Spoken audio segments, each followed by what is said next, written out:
Okay, welcome to today's lunch study. It is December 2nd, and the question that we're going to be discussing today is, what is the Jewish take on the end of the world? And so I just want to say that I have heard from some of you that you are watching this not live, but actually watching our lunch study sessions later on. They're all recorded and put up on our YouTube channel. So I just want to tell you, if you're not live with us, we're welcome for you to join us, of course, or you can contribute any thoughts or commentaries or suggestions for future topics, even if you're not going to be present with us. This came from a question of someone that I spoke to this week who is welcome to give us the background or not, but who had saw a film that dealt with Christian eschatology, the Christian notion of the end of days, and how that was impacting some of their policies around the state of Israel. And as a result, the name of that movie, it's a new movie. It's called Till Kingdom Come. It's an Israeli movie. And the result of that came a question about, well, what do Jews think about the end of days? So this actually came as a real question. I know some of you think I love this topic a lot, which I do. It's a wonderfully complex problem. And what I want to do, there are many different approaches that we can take with this. And we can probably get into the weeds pretty quickly. But before we do that, I want to start with a video. It's a video that I've posted on my Facebook page. It's the video that comes from my mentor and teacher of blessed memory, Rabbi Neil Gilman. Rabbi Gilman is the author of this book, The Death of Death, Resurrection and Immortality in Jewish Thought. And what I want to do is, he gave an interview after the publication of that book, which I think is 90, I think it's around there, with a local Jewish reporter. And he talked a little bit about why this matters. So one of the questions that I'm sure might come up is, why does it matter? What does it make a difference? What happens at the end of days?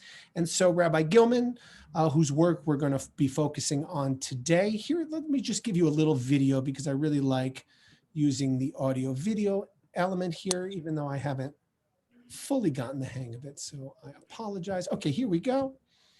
This is Rabbi Gilman, and I didn't set it up properly. I apologize. And he is going to be interviewed by Stuart Ain, who coincidentally is on the call with us here.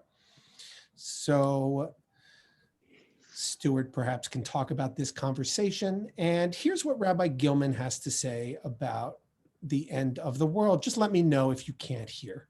When you read this book, I said to somebody, it's very comforting to know that there is something afterwards, to know that there is life after death, in a sense, you know.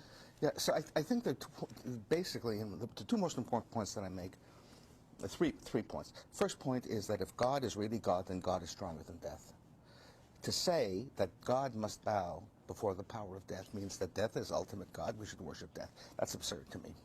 Second thing that I think is very important is that whatever it is that we say about, whatever it is I believe about me after I die, has to somehow involve my body as well. It can't simply be my soul, because I feel that my body is my identity. If my body were not here talking to you today, but were back in Manhattan, and if my soul was talking to you, you wouldn't be able to see my soul, right? We couldn't have two souls conversing. My body is my identity. And so I bring my body with me. With all its, if the guy's got a limp, he comes back with a limp, right? The whole thing. Right. No, some people say no, that you're cured, but it's okay. Oh, well, okay. People are bothered by that. I might get all kinds of questions. I know. Rabbi Gilman, can I come back with my third wife, because I can't stand the first two or the fourth? To which my answer is, yeah, but they have a choice too. Pre-diet, post-diet, what's going to happen to my prostate cancer? You know, all these things. That's probably the most controversial and the most difficult thing for me to say, because my sense is that all of this is not science and it's not biology. It's great metaphor. It's as if I mean, I don't know if that was the intent of the people who developed this stuff, but it's certainly how I read it. It's as if Judaism wanted to have a way of saying or of answering the question, how important am I as an individual, body and soul, to God? To which the answer is so important that at the end of days, when you will be for eternity, God will reconstitute you just as you were here on earth with your body and your soul together. So I think that, that's probably one of the most difficult thing I have to get people to understand. That, that's the reason why basically I'm attacked from both the left and the right. The left because they don't want this resurrection of the body stuff, and the right because the right wing says, because they say, well, you don't take it literally. I don't take it literally, which I don't have a vision in my head of fingers sticking up out of the earth, as bodies climb out of the earth. I don't know what's going to happen, but I don't take it literally. But I think you take it very, the resurrection literally. No, I take the resurrection very seriously, right. But I think it's what I call myth, or it's metaphor. Namely, it's a poetic way of saying you in your bodily existence here today are so precious to God that when people began to speculate as to what's going to happen after you die, they said you're going to be exactly like you are today. And that's an extremely powerful way of saying what you are today is important, is valuable. So that you give, it's nice to be able to give you a little take of my teacher, Rabbi Gilman.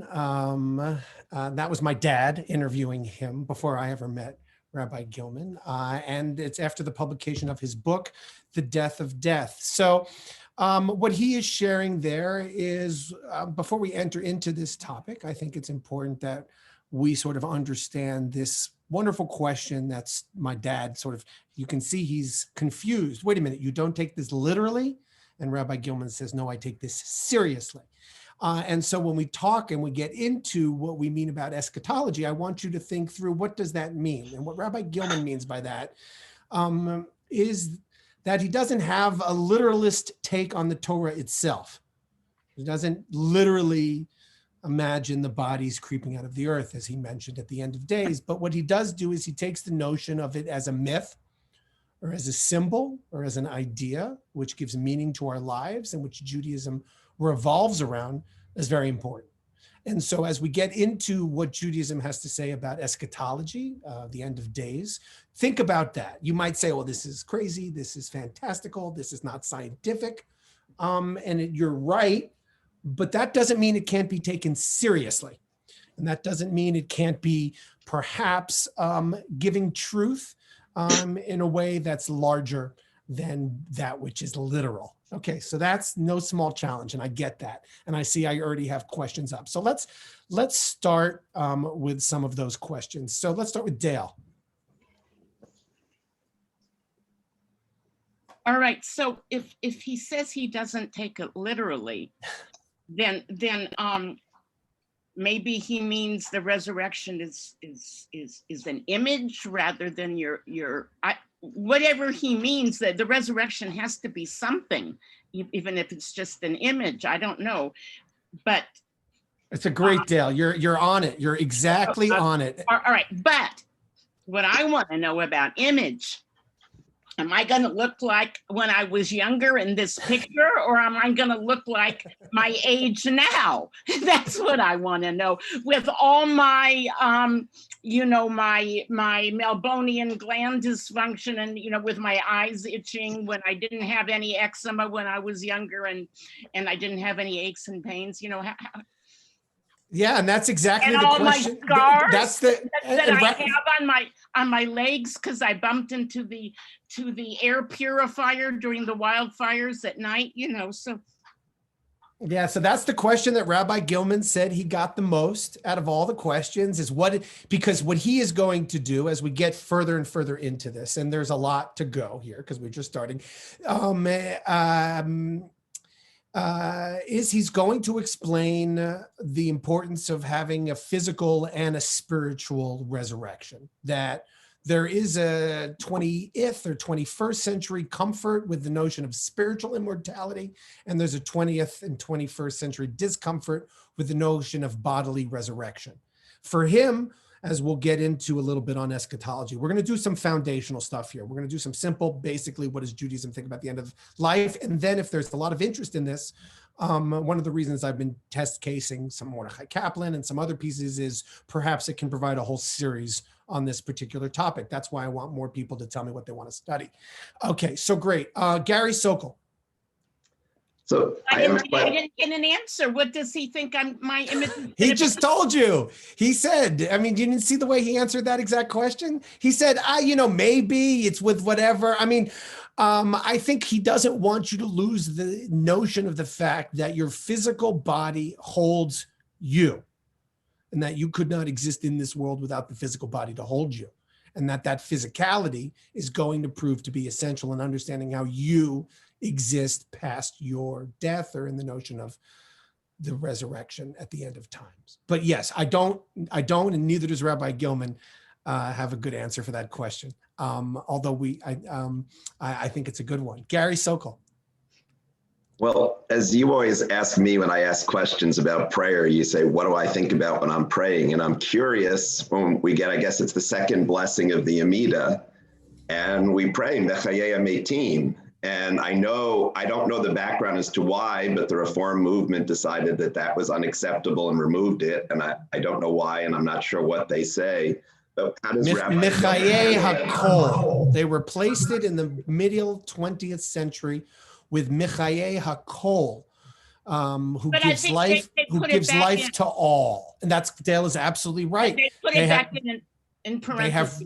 They have put it back in now after having removed it, but they wanted to have Mechayei HaKol because this notion of bodies rising out of the earth seemed hard to stomach. So what does Rabbi Gilman think when he davens that? Well, he used to say it depends on the day. I think I've shared that with you. He used to say the myth works for me on Mondays, Thursdays, and Saturdays, but on Sundays, Tuesdays, and Fridays, it doesn't work for me. So I'm not praying to anybody. But there are certain times in which the myth works for me, and I'm praying that God actually resurrects the body. Kayla, I know you've been waiting, so come in here. Well, I just kind of chatted it out, but I was thinking that maybe by the time resurrection occurs, we won't care so much about how we look or how others look, or we'll have a different way of seeing our physical attributes that make it, more palatable no matter what age we come back as, and maybe a higher level of tolerance or acceptance for our aches and pains. I like that a lot. I like that a lot. And I also think this is Gilman's warning or danger sign with taking things too literally, because if we take it so literally, it becomes hard for us to conceptualize some of the beautiful things that you're saying perhaps could be a part of it. Judah. Well, if you believe in Gilgul, this would be kind of difficult because you're going to be in more than one body. And also, just, you're talking about people being uncomfortable with the idea of bodies coming out of the grave. Well, if you're Chabad, you believe there's tunnels underground that are going to shoot you to Jerusalem. So that's right. So there are very fanciful, very developed, mystical notions that have been built off of the basic Jewish understanding of eschatology, which is where I want to start.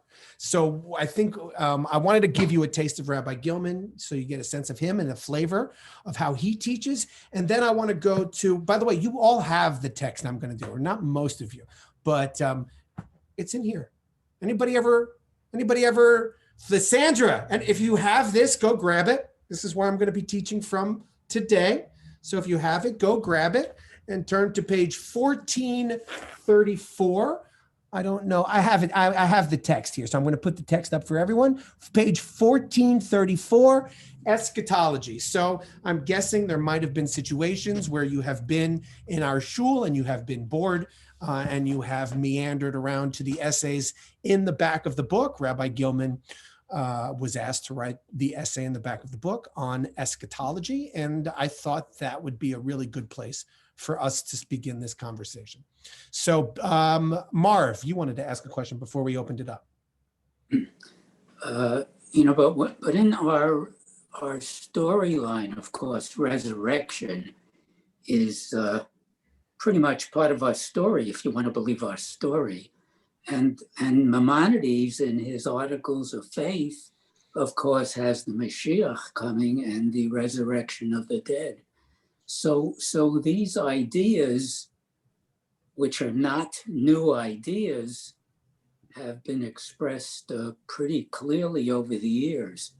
Now we're in Genesis, and every time a patriarch dies in Genesis, there's two lines. The first line is, Beautiful. You're gathered to your kin. And the second line is, then you're buried. So there is a little disconnect there between your spirit and the actual burial of the body. But so there's a lot of stuff we have. Oh, yes. Oh, yes. And as you note, it's not necessarily consistent, Marv, at all. And let's Rabbi Gilman here sort of opens it up, and he's going to get into sort of the background here. All right. So if you have the book, it is on page 1434 in your Eitz Chaim. And this was from a document, just in case anyone is wondering, if you're looking to make a purchase. This is from, I helped him put together a collection of his essays and his Divrei Torah when I was blessed to work from him. This was one of the books that we worked on together, Doing Jewish Theology, God, Torah, and Israel in Modern Judaism. And this was one of the pieces that we took from his lifelong writings and put into that book. So you don't have to buy the Eitz Chaim. It's in that book as well. Okay, so let's take a look here. The eschatological impulse. What does the future hope for us? Can we hope for a time when the world will be a better place and human life somewhat easier? From the time human beings began to reflect about themselves and their world, these questions have been posed somewhat intuitively in every human society.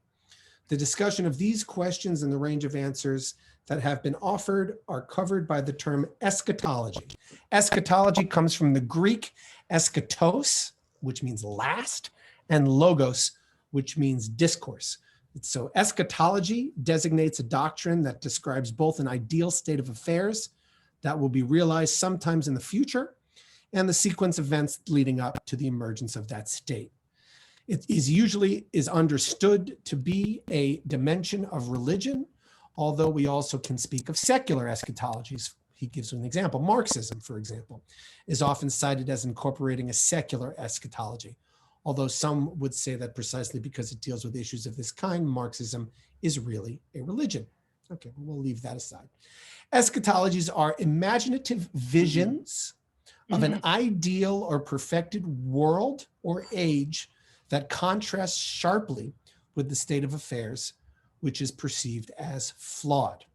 Whenever a human being or a community becomes fully aware that human life is, as currently experienced, is in some ways imperfect, like now, the natural response is to dream of a future age in which the imperfections of this age will vanish. What the perfected age will look like and how it will come to be is the common agenda of all eschatologies. The differences in these visions reflect the differences in the value systems of the cultures that produce them. Any questions on any of that? Okay, great. So let's get into the Jewish eschatology. We have called these eschatologies visions, and so they are. They are all imaginative projections, none of them based on any experiential data because, of course, the age to come has not yet come. Some religions do suggest that we now have anticipations of that age, right? What do we say, the Shabbat? We say Shabbat is Mein Olam Haba. It's a foretaste of the age or the world to come. And Christianity claims that since the advent of Jesus, the ultimate state of affairs is already here, right? That's one of the things Rabbi Gilman used to say. Christians say, he is risen. He is risen. He is currently risen. These anticipations, however, are only pale reflections of the full glory of what will be in the hereafter. And that was sort of what Kayla was alluding to. Jewish eschatology is one of the richest in the history of humanity. It decisively shaped the thinking of Christianity and Islam, and through them the culture of Western civilization to this day.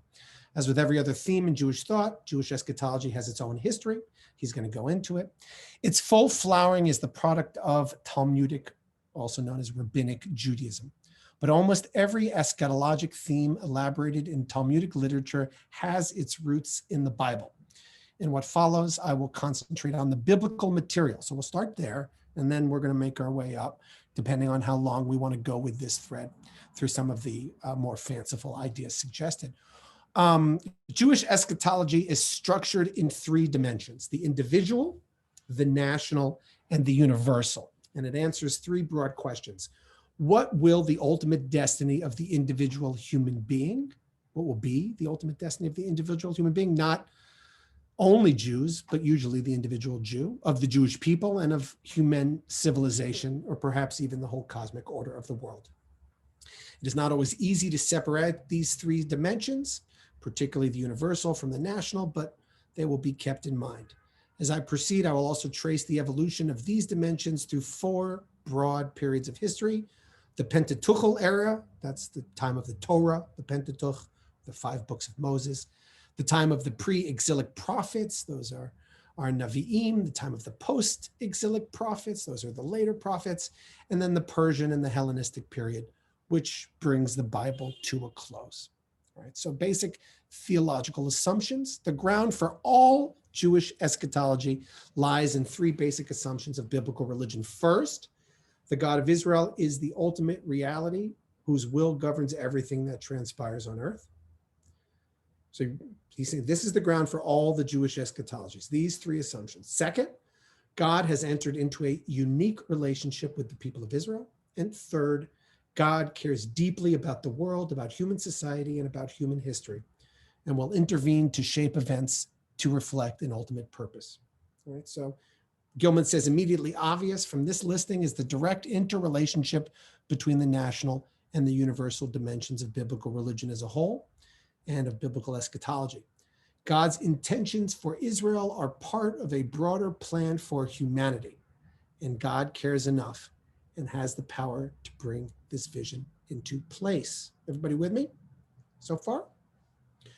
The eschatologic implications of this relationship become explicit only in the prophetic literature. And this is what Marv was just pointing to a second ago when he was talking about Genesis.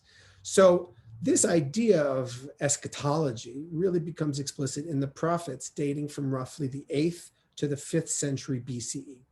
The fate of human civilization apart from the people of Israel is of very little concern to the Torah itself.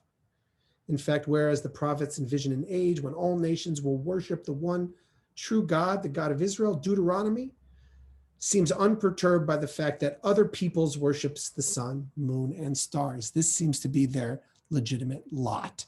All right, so there's no consistency is basically what is no, well, I don't want to say there's no consistency, but there's apparently a contradiction in how the prophets approach a universalist impulse and the Torah's nationalistic drive. But what it is of central concern in the Torah is the ultimate destiny of the people of Israel, obviously, right? At this stage of development, however, that destiny does not go beyond Israel's entry into the promised land. So the whole Pentateuch, the whole Torah, is the story of how does Israel get into the promised land. Israelite history and the Torah itself is the story of a community that basically journeys from Egyptian slavery to its promised homeland. Again and again, the Torah describes what will take place when you enter and possess the land that the Lord your God is assigning to you. And the assumption is that we're talking about the promised land, the land of Israel.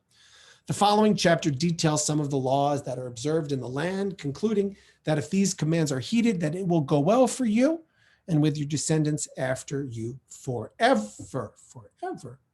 Note the term forever is the hallmark of a genuine eschatological vision. The land itself is portrayed in ideal terms in stark contrast to the desert wilderness. And their destiny in this land is also portrayed in ideal terms. You will dominate many nations. They will not dominate you. It is the place that God has chosen to establish his name. So this is what we see throughout the Torah, right? Marv, over and over again, as Marv just pointed out. a special relationship with this people. Much later, biblical religion postulated that the ultimate destiny of the individual does not end with death. It's only later. There is not a hint of this suggestion in the Torah. All right, let me just repeat that in case you lost your way here. There is not a hint of suggestion in the Torah that the ultimate destiny of the individual does not end with death. There's no suggestion in the Torah that life goes on for the individual after death. All right? And in most of the Bible itself. In the Torah and in most of the Bible, human death, as Marv pointed out, is final. Whatever ideal state an individual Israelite can hope to achieve is restricted to one's lifetime and is conditional on heeding God's commands, right? We see this throughout. Material wealth, health, length of days, with the possible exception of Elijah and Enoch, who are biblical personalities, all with the exception of Elijah and Enoch, all biblical personalities die and their death is final. Okay, so let's stop there. So if you are just looking at the Torah or at the majority of the Bible, you will not find any idea or any notion of the fact that the individual life persists after death. There are a couple of examples in the Bible that raise the question, but as Marv noted, for the most part, throughout the Torah, someone's died, they're gathered into the kin, and they're buried, or they go down to this place called Sheol, which is a deep, dark pit where they're buried. So this is not a notion I see Judah right, gathered to his kin. Isn't that a notion? It certainly is. This is not, we don't have this idea that we're going to outlive our own deaths for the majority of the Tanakh. Does that surprise anybody? Yeah, Marcia. Well, for one thing, it means that you better take care of your life now, because after you die, you can't fix it. That's right. It seems to me, it really puts, there's not pressure that, you're going to fix everything in the afterlife, or in your deathbed, you're going to say you're sorry and that's going to fix it. It's really, you're doing tshuva all the time while you're alive, that this is the real stuff. The other thing that, this may sound crazy, but, being really practical, it would be awful if we really all rose from the dead. The world would be so crowded. We're having a really hard time now as it is. And so this notion, I don't care what you look like when you come back, whether you come back robust as a 20-year-old, or if you come back as an old lady or old man, this is not a good plan. And I wouldn't want this on my kids and my grandkids. The other thing is when we talk about, when you say the Kaddish and or you say you're davening and you talk about, the dead rising, it's sort of like their memory of them and their spiritual gifts to you come alive or rise or whatever, not their bodies. And I think as a 21st century person, I can deal with that. Then, remembering people's their spiritual legacy, not their bodies.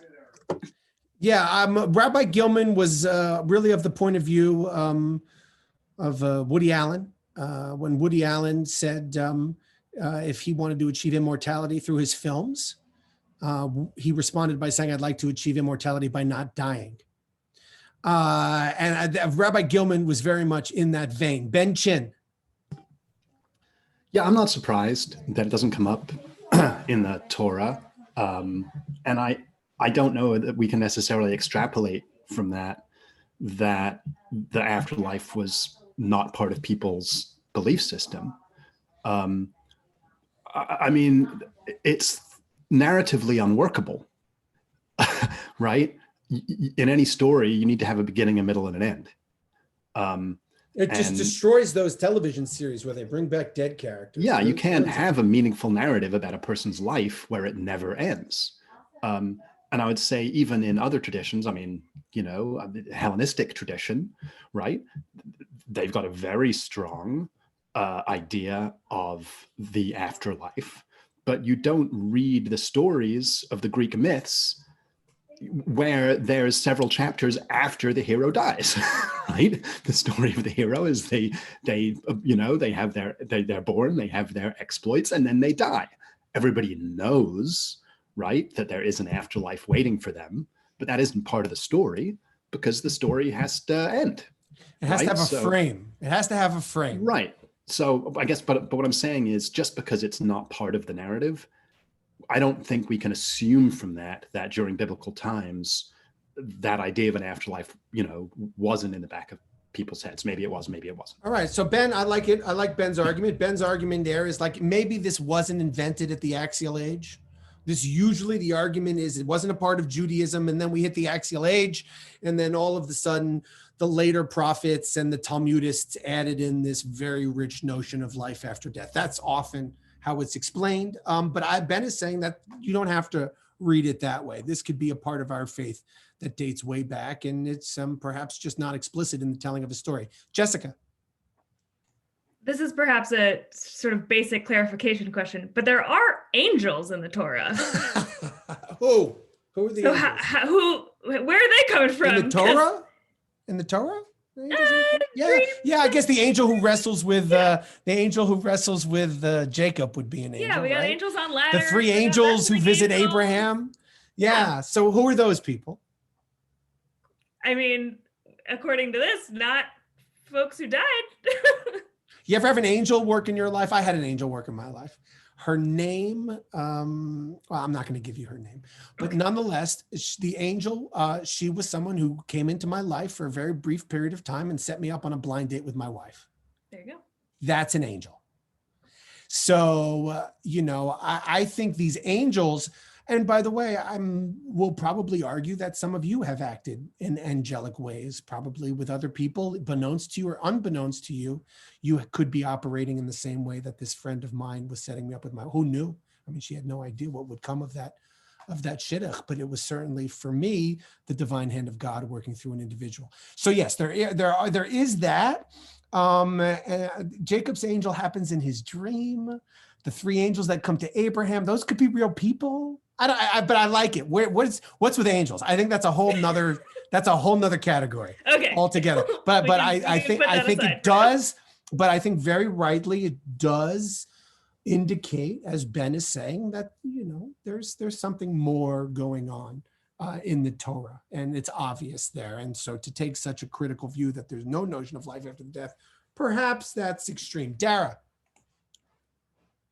I just wanted to say, I don't think the angels in the Torah are supposed to be like ghosts, or they're this is probably midrash or commentary, but weren't the angels supposed to be like another race, separate from human beings, another race, like in the different levels? The midrash. Yeah, that's right, Dara. The midrash goes into great fanciful explanation of who the angels are. And for mostly the angels are jealous of the human beings. So I don't know if race is the right word, but they're a different category of being who are jealous of humanity because humanity has free will. They can do opposite of God's will. They can choose to disobey God. The angels are forbidden from disobeying God. And the midrash, because they just have to, they're angels of God, so they have to comport to God's will. They don't have the free will that human beings have. And so there's midrashim about how the angels ultimately are envious of human beings who have this additional gift that these angels don't have. One more thing. Maybe this isn't technically Pentateuch, because this Torahitic too. This is from the prophets. But there is a Haftorah, I seem to remember, about a prophet named, maybe it was Elihu. Anyway, there was a boy and he died, and he goes there and somehow brings him back to life. Yeah. And that made a big impression on me because it's so different than what we usually see. Yes, that story of Elijah and Elisha and some of That stuff is intense. The idea of resurrecting, bringing back to life is something that stands out for sure amongst those stories. And as Rabbi Gilman mentioned, the story of Elijah doesn't die. Elijah just flies up into the heavens in a chariot. And that's why again, we're staying on this theme of eschatology. That's why this figure of Elijah is such an important figure when we think about the Messiah and the Jewish end of days. Eliyahu HaNavi, we sing when we open up our door on the Passover Seder, because we're hoping that Elijah is going to arrive, because a part of the system that was created post-biblical, we'll get to it, system that was created took this figure who did not die in the Tanakh and made him the herald of the coming of the Mashiach. Sandra Cohen. Oh, wait, you got to unmute, Sandra. Yours. How's Say that? Again? Great. Well, it seems to me it's logical. It's like CPR. He did CPR. We do that now. We bring people seemingly who are dead back to life by breathing into them. So it seems I like that a lot. And that's the story of, boy, I'm drawing a blank here. Who's the story of the guy, Lazarus? That Lazarus is his name, the story of Lazarus in the New Testament, right? So I guess Jesus had to one up Elisha. And Lazarus has been buried. So he's buried, he's in a tomb, Sandra. So there's no question about that in the way that it's taught in the New Testament. Gary Sokol. Well, right with Bereshit, we start out with Peru Revohu, be fruitful and multiply. And I don't know when Jewish naming came about, but as part of us, our parents' name is always there. And in many times it's multiple generations. I can't tell you how many people I know your name for your grandfather. So your grandfather and your father is there, or your grandmother is there. So that already is, we live on in their memory, in our name, and in the life we live. Amen. And that's, one of the things when I talk to people who are converting to Judaism, this idea of Olam Haba and Olam Hazeh, Olam Haba, the world to come, Olam Hazeh, the current world that we live in, we don't really focus too much on the world to come. That's really not the driving force of a lot of Judaism, is to do things and to comport in ways that will allow us to have some sort of heavenly experience in the afterlife. No, Judaism, as Marcia Glantz beautifully said, it's about what are you doing right now? You've got life here. We value life as the supreme value. How are you using that life? Or don't, without obsessing over what happens when that life has gone out. In fact, a little quick aside on Rabbi Gilman, speaking of obsessing on what happens after you die, at Rabbi Gilman's funeral, I've shared this story with some of you here at Rabbi Gilman's funeral. Rabbi Jeremy Kalmanovsky, who's the rabbi at Anshe Chesed, got up to give the hesped. I'll never forget this. He gets up and the Aron, the casket's in the middle of the big sanctuary at Anshe Chesed on 101st Street. And he goes, well, Neil, he goes, out of everybody who's ever in the history of the Jewish people, nobody has spent more time obsessing or thinking about what happens to Jews after they die than Neil Gilman. And then he turns and he goes, well, Neil, now you know. And it just sent a bolt of lightning right into me. Oh, it was shocking. And that's very powerful. And that's Neil. I mean, that gives you a sense of who Neil was and what he cared about. And let's get back to this text here. So the pre-exilic prophecy here. All right, so pre-exilic prophecy, the exile, he's going to explain it too. Good. So the rather restricted eschatological canvas expands considerably with the emergence of prophetic religion in the years preceding the destruction of Jerusalem and the temple at the hands of the Babylonians. Okay, so 586 BCE, that's when the dynasty, the first temple, crumbles. And so pre-exilic is before the exile, and post-exilic are the prophets that come about after the destruction of the first temple in 586 BCE. So 4 eschatological themes pervade the writings of this period. This is the period when Isaiah and these other prophets are saying your temple's going to fall. So they say, the anticipation of a day of the Lord, a transforming event portrayed in cosmic terms that will mark God's ultimate triumph over Israel's idolatrous enemies and will inaugurate an everlasting age of peace and prosperity. Okay, so for themes for the pre-exilic prophets, the first, there's going to be this day of the Lord, some huge event that will mark the ultimate triumph of God over Israel's enemy and will at this day inaugurate just a messianic age. B, out of the ruins of this cosmic upheaval, a remnant of Israel, those who keep faith with God throughout the tribulations of the age, will emerge to become the foundation for a new world order. All right, so out of this upheaval, there remains a remnant of Israel who are responsible for for being the foundation of this new world order.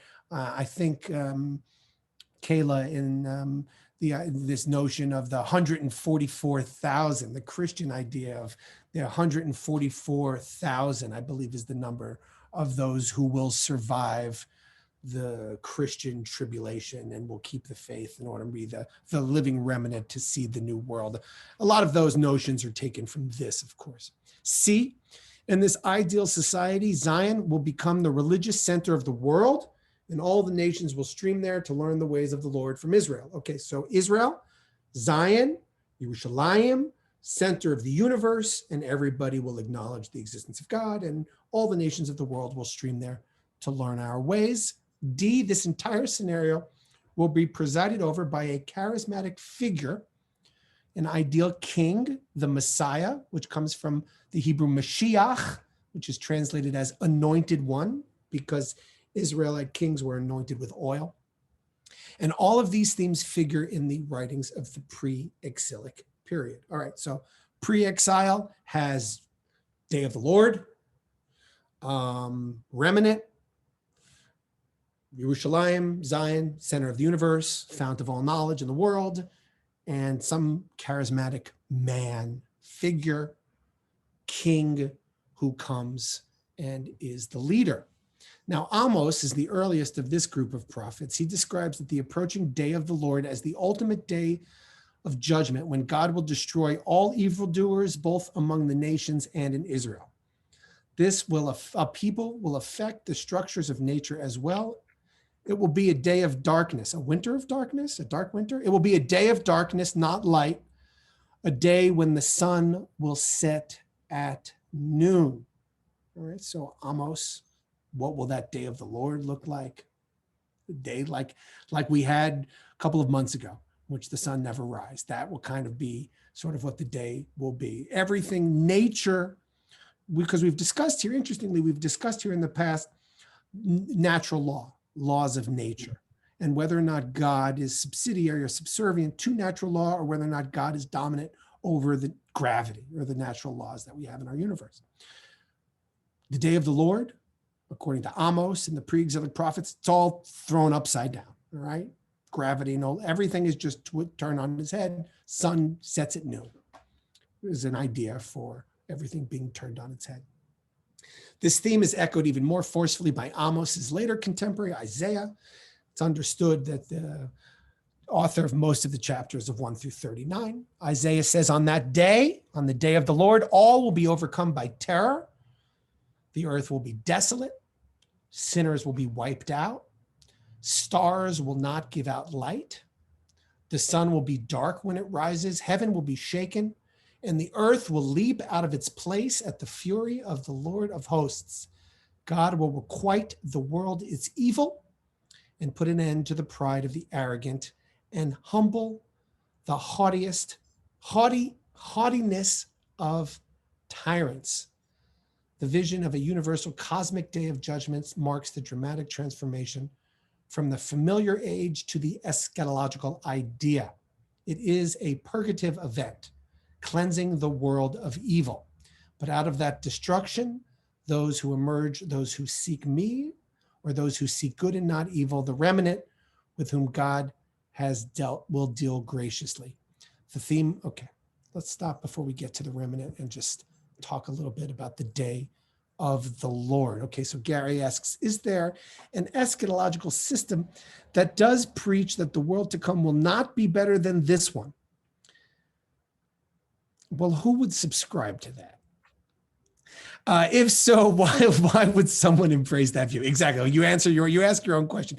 Things are as good as they get is hardly a hopeful belief. Well, that's right. And I think that's the heart of what he is saying, where the impulse for eschatology comes from. The impulse of eschatology comes from the fact that we all have to walk around with masks on. We can't hug each other anymore. The world, people are dying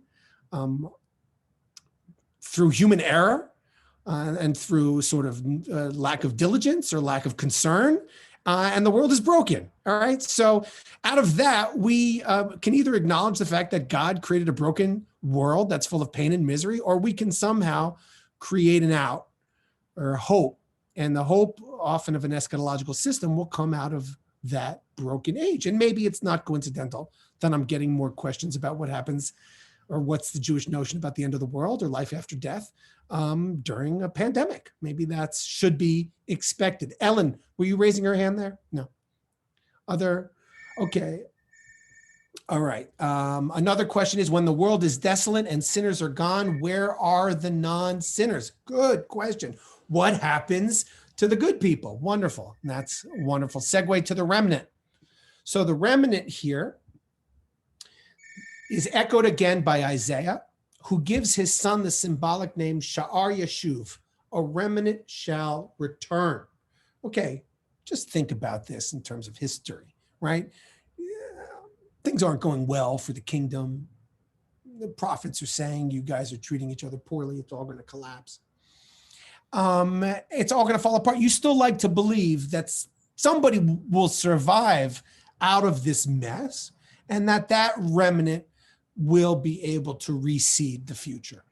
Now, in the work of Amos's contemporary Hosea, and more explicitly later in Jeremiah, this theme is enlarged by the promise that God's love for this saving remnant will lead to a renewal of God's covenant with Israel, as in the days following the Exodus. This renewed covenant will be such that, in contrast with the old covenant, it will be incapable of dissolution. Okay, so the question was, what happens to those non-sinners, to that remnant? When they make it through, when that remnant survives their trial, God will love them again. Is that what it says here? God will love them again and will remake a new covenant with that remnant who sticks it all the way out. The tight connection between the national and the universal dimension of this ideal age to come is more explicit. And of course, the prophecies of Isaiah, who's probably our most famous prophet.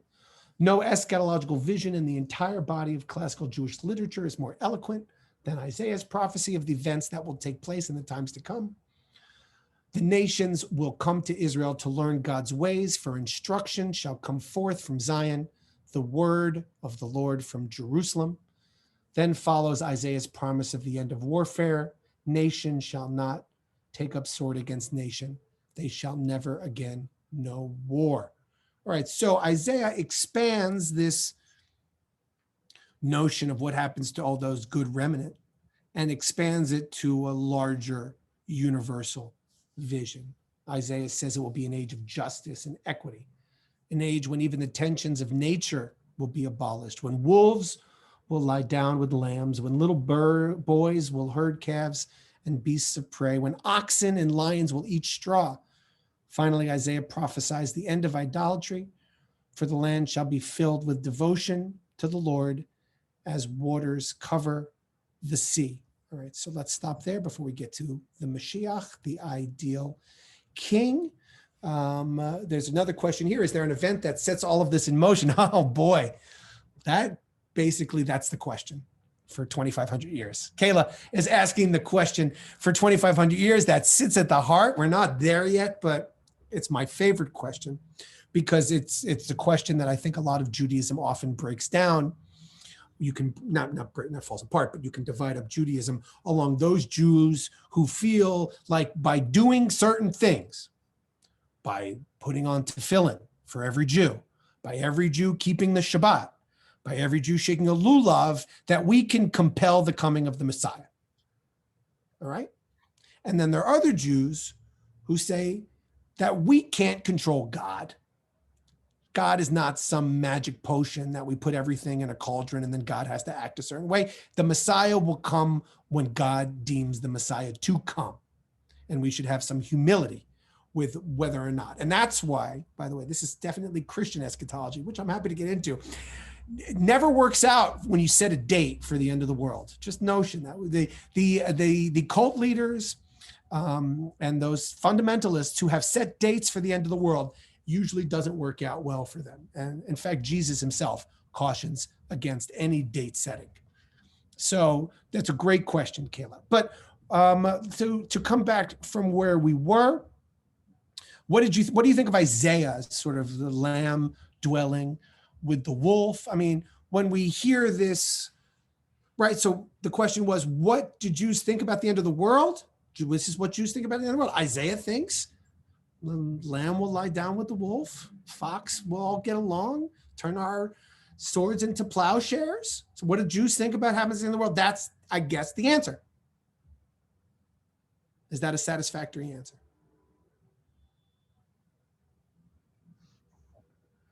What will the wolf eat? Good.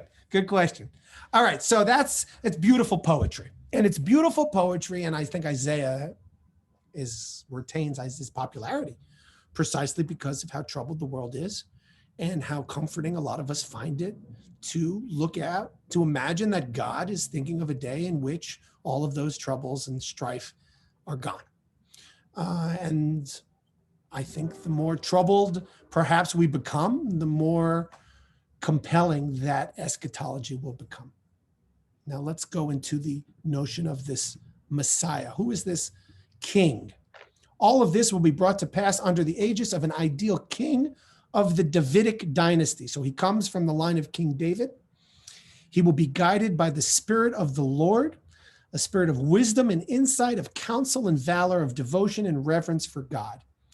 These are the original proof texts for the doctrine of a messianic figure who will initiate and reign over the ideal age to come. So just to pause here for a second. In a Christian or a Jewish perspective, these verses will be very important. Isaiah chapter 9, 5 through 6, Isaiah chapter 11, 1 through 2. These are the proof texts that if you want to claim to be the Messiah, and we have had people do that, these are the categories that they have to meet. And if they don't come from the line of David, or if they don't have some of these categories that are laid out, that's often used as the proof text to either prove that, Reverend Moon is the Messiah, or to disprove that he's not. Okay, in later literature, this doctrine will undergo, as you might imagine, a major transformations towards a supernatural or angelic being. Wouldn't you think? But at this stage, the king is very human. It's just a human guy with a lot of charisma, a lot of political savvy, and a lot of religious gifts who makes a run at it. As I've often thought about it. It takes a lot of chutzpah to make a run at being the Messiah. I think the closest we had to it was Menachem Mendel Schneerson in my lifetime, who was out to take a run at being the Messiah. But that's up to this point in how our understanding, this is just a dude, just a human guy. It's a man. So just we're clear. It's a man who comes through the line of David, who possess certain gifts, who is human in flesh and blood, who will die, but who takes a run at being the Messiah and bringing on the Messianic age. All right. So Kayla, does that answer your question? You need someone to take a run at it, right? So, and there's I always thought about writing a novel. We're still recording, but I thought that they say in every generation, there's the potentiality for one individual to serve as the Messiah. I always thought a great novel would be the Messiah who's in the wrong generation. I always thought that would be a fun, humorous novel to work on. All right, so let's go back. Let's go back to this notion of this very human Messiah. Note also at this stage, the eschatological age will be thoroughly within history, not in some new age that follows the end of history or of time as we know it. Okay, so that's confusing. Isaiah 2:2 refers to the events that will take place in the days to come, not, as in the later notion, the end of days. The understanding of the phrase will emerge only much later. All right, so there's this older and pre-exilic notion of in the days to come versus a later tradition at the end of days. The prophet who brings the pre-exilic and post-exilic traditions, he's the bridge, is Jeremiah. He prophesies the years immediately before and after the destruction of the temple in 586, and he witnessed the destruction and went into exile. In Jeremiah's day, his predecessor's vision of God's day of judgment assumed a vivid and imminent reality. The Babylonian army was literally at the gates of Jerusalem. This is the predecessors, people, the prophets who came before Jeremiah. They thought that there would be an army with chariots, and they would come, they were very literal minded. Jeremiah also understood the trial to come as God's inescapable purging of the nation for its sins. All right, so he also felt that there was justice that was yet to be meted out. But again, despite the gloom that pervades much of Jeremiah's book, his vision of consolation and return are among the most poignant in all of prophetic literature. The streets of Jerusalem, right? You know this from weddings. The streets of Jerusalem will once again resound with the sounds of marriage celebrations.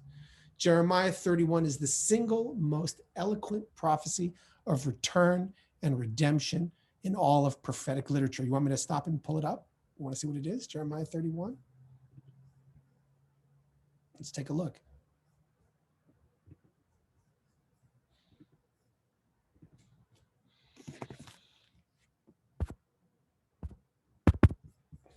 Whoa. How do I close that?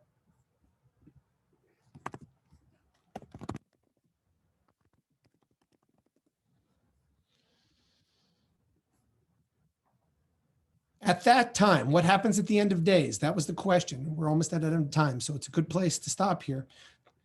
At that time, what happens at the end of days, according to Jewish thinking? At that time, declares the Lord, I will be God to all the clans of Israel, and they shall be my people. Thus said the Lord, the people escaped from the sword, found favor in the wilderness when Israel was marching homeward. The Lord revealed himself to me of old, says Jeremiah. Eternal love I conceived for you then, therefore I continue my grace to you. I will build you firmly again, O maiden Israel. Again you shall take up your timbrels and go forth to the rhythm of the dancers. Again you shall plant vineyards on the hills of Samaria. Men shall plant and live to enjoy them. I'm reading this and I'm thinking, again, we will gather in shul. Again, we will dance around with the Torah. Again, we will hug each other and sit shiva. That's how I read this at the moment. For the day is coming when watchmen shall proclaim on the heights of Ephraim, come, let us go up to Zion, to the Lord our God. For thus says the Lord, cry out in favor of Jacob, shout at the crossroads of the nations, sing aloud in praise and say, save our Lord your people, the remnant of Israel. I will bring them in from the northland, gather them from the ends of the earth, the blind and the lame among them, those with child and those in labor, and the vast throng, they shall return here. They shall come with weeping, and with compassion will I guide them. I will lead them to streams of water by a level road where they will not stumble. For I am ever a father to Israel. Hear the word of the Lord, O nations, and tell it in the isles afar. Say, he who scattered Israel will gather them and will guard them as a shepherd his flock. For the Lord will ransom Jacob and redeem him from one too strong for him. They shall come and shout on the heights of Zion, radiant over the bounty of the Lord, over a new grain of wine and oil and sheep and cattle. They shall never languish again. Then shall maidens dance gaily, young men and old alike. I will turn their mourning to joy. I will comfort them and cheer them in their grief. I will give the priests their fill of fatness, and my people shall enjoy my full bounty, declares the Lord. Thus said the Lord, a cry is heard on Ramah, wailing, bitter weeping, Rachel weeping for her children. She refuses to be comforted for her children who are gone. Thus says the Lord, restrain your voice from weeping, your eyes from shedding tears. For there is a reward for your labor, declares the Lord. They shall return from enemies' land, and there is hope for your future, declares the Lord. Your children shall return to their country. I can hear Ephraim lamenting, you have chastised me, receive me back. Now that I have turned back, I am filled with remorse. I am ashamed and humiliated, for I bear the disgrace of my youth. Goes on, erect markers, set up signposts. Keep in mind the highway return made in Israel. How long will you waver? Thus said the Lord of God, they shall again say in this land of Judah and in its towns, when I restore their fortune, the Lord bless you, abode of righteousness, O holy mountain. All right, so let's just stop there. I mean, so you can understand where this is coming from Jeremiah, right? If he was around before the destruction and after the destruction, if he's seen the temple destroyed and people scattered, he's creating a vision for the hope of a return. Gary. You know, if you're holding out Jeremiah as the hopefulness, am I remembering the story wrong that the fast of Gedaliah commemorates the fact that, you know, he said stay in Jerusalem and they kidnapped him and killed him, and so he, you know, he couldn't be there for the redemption? It's not good. It's just never good. No, prophecy is a bad line of business. But that's how the story turns out, right? Yeah, it does not. Yes, I think the prophets, for the most part, all of our prophets end up completely miserable. I just think that's part of the gig. Other thoughts here. To anybody? So, you know, obviously, what we're experiencing now pales in comparison to what was experienced in 586. But I'm curious, and there's much more here, and I've already gone over time, so we'll get to we'll continue this next Wednesday, and this is all recorded, so if you can watch it back if you can't be with us next Wednesday. But I just want to ask us here before we end, and then we'll pick up with the post-exilic next week. And if you have the Eitz Chaim, or if you have the essay, read it in advance. What did you think of Isaiah and Jeremiah? How did it hit you in this very flawed, broken world of ours? Does anybody want to share just some thoughts on their words? Did anybody find them moving? Did everyone just find them antiquated and banal?